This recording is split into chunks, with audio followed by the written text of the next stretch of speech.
ମୋର ପ୍ରିୟ ଭାଇ ଓ ଭଉଣୀମାନେ, ରାଜ୍ୟ ଦେଶ ଏବଂ ସାରା ବିଶ୍ୱରେ ଥିବା ସମସ୍ତ ଭାରତୀୟଙ୍କୁ 80ତମ ସ୍ୱାଧୀନତା ଦିବସର ହାର୍ଦ୍ଦିକ ଅଭିନନ୍ଦନ ଓ ଶୁଭେଚ୍ଛା ଜଣାଉଛି।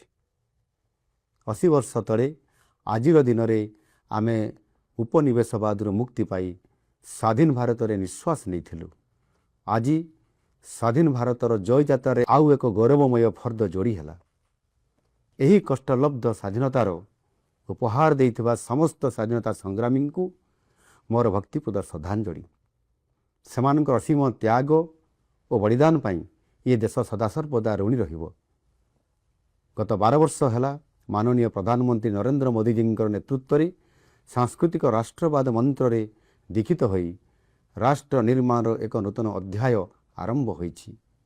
ଆସନ୍ତୁ ମିଳିମିଶି ଗଢ଼ିବା ସୁନ୍ଦର ସଶକ୍ତ ବିକଶିତ ଭାରତ ତଥା ଏକ ସମୃଦ୍ଧ ଓଡ଼ିଶା।